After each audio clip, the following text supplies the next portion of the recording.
sekujur badan berselimut putih, rebah bersemadi sendiri, mengharap kasih anak dan istri, apa mungkin pahala dikirim. Kaki itu anda kata kita unjurkan si sakit dalam keadaan terlentang, kaki itu tak mampu nak tegak dah.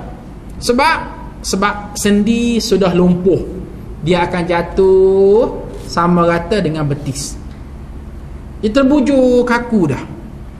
Itu tanda seseorang yang sedang naza'ah, dicabut nyawa oleh malakal maut. Jadi sekarang boleh tengoklah kaki masing-masing, merah ke putih. Kalau biru teruk kaki tu, tak ada masalah lain. Tarik nyawa, naik ke betis, naik ke paha, naik ke perut, naik ke at-taraqi, tulang gagah, naik ke dada, sampailah ke halqum.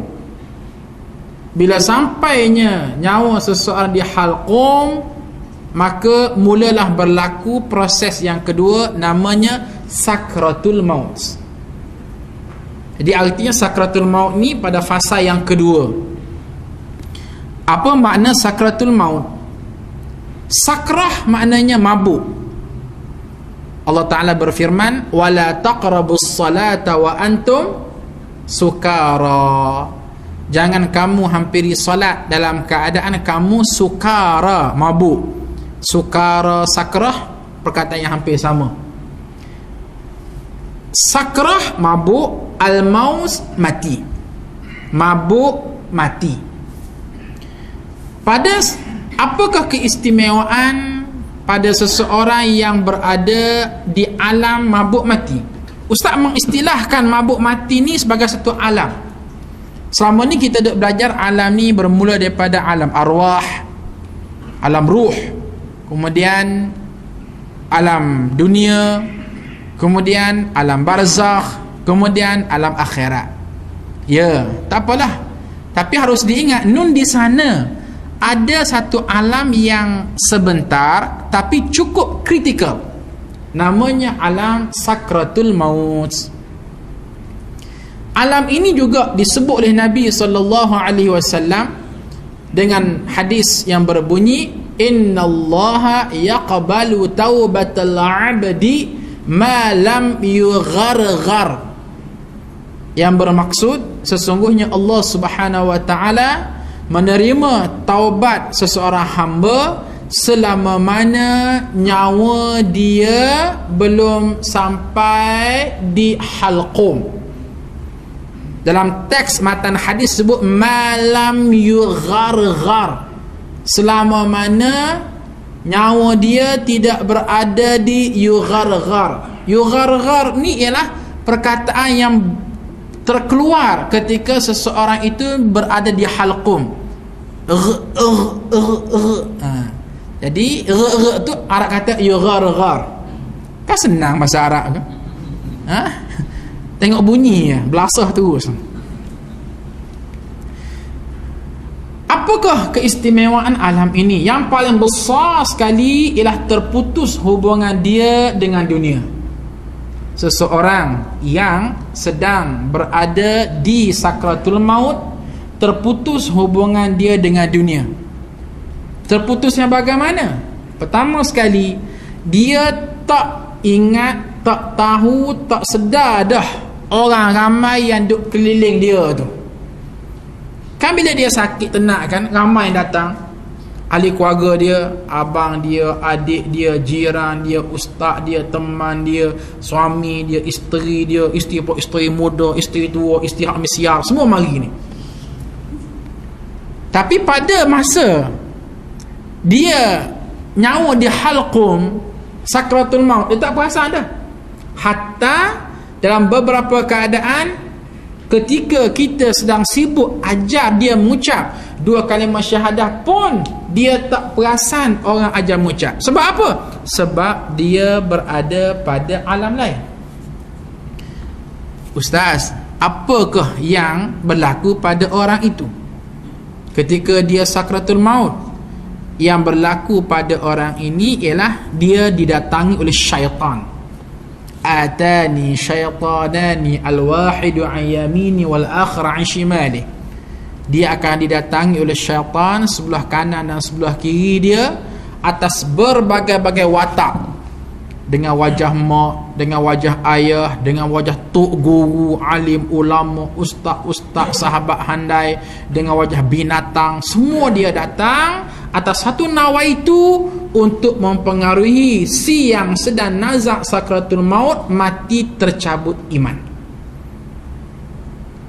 Ustaz bentang dalam seminar tersebut hadis ini.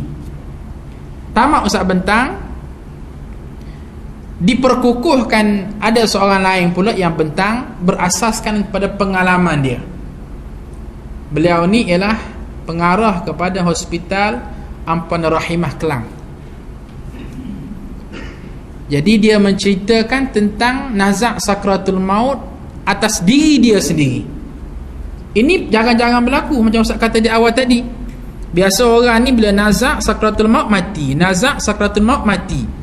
Jadi kita tak tahu apa sebenarnya hakikat yang berlaku atas diri seseorang kecuali maklumat yang datang daripada agama, daripada hadis Nabi SAW. Jadi tapi sekali-sekala ada juga orang nak tunjukkan kebesaran dia, sebagaimana yang berlaku ini. Dia nazak sakratul maut, tiba-tiba tak jadi mati. Maka dia mula menceritakan apa yang berlaku, dan dia menyebut exactly sebagaimana yang Ustaz bentang. Doktor ini di accident, masuk hospital 2 bulan.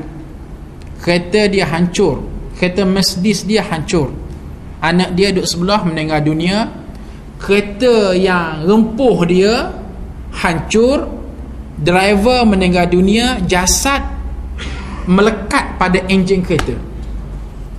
Setara mana berlanggar tu wallahualam lah. Jasad pemandu kereta tu meninggal dunia juga, melekat pada enjin kereta. Dan kereta Mercedes dia pun hancur juga. Dianya remuk hampir separuh badan dan berada di hospital hampir 2 bulan. Tak apalah, menunggu hospital dia. Jadi dia beritahu cerita dia sakit, dan sampai ke satu tahap ni Ustaz sebut ni sebagai nak memperkukuhkan apa yang Ustaz bentang di awal tadi. Masa dia sakit, dia terasa dia sakit, orak saraf, tulang berulang, semua sakit ni. Tapi entah macam mana satu masa sakit, tiba-tiba hilang langsung sakit tadi. Tak terasa apa-apa, macam sihat walafiat. Cuma yang jelas pada masa itu dia tak terasa dia berada dalam hospital. Dia sebaliknya terasa dia berada pada alam yang lain. Ketika dia menyebut sedemikian rupa, bagi orang yang duduk keliling dia, kata pada masa itu doktor ini sedang nazak sakratul maut. Ramai orang duduk lingkung dia ni, duk cek nadi, nyawa pun hampir putus-putus, orang panggil tekan dengan apa nama tu, dada dia. Tapi dia bagi dia tak terasa sakit. Yang jelas pada masa itu semacam dia dilayang berada di tempat lain. Dan pada masa itulah ketika dia baring, tiba-tiba datang sekumpulan beruk. Melompat. Di tengah-tengah melompat tiba-tiba keluar ketua beruk ni, dan sambil memegang cross Kristian. Pada masa itu dia menyebut, jika sekiranya kamu nak mati dalam keadaan selamat,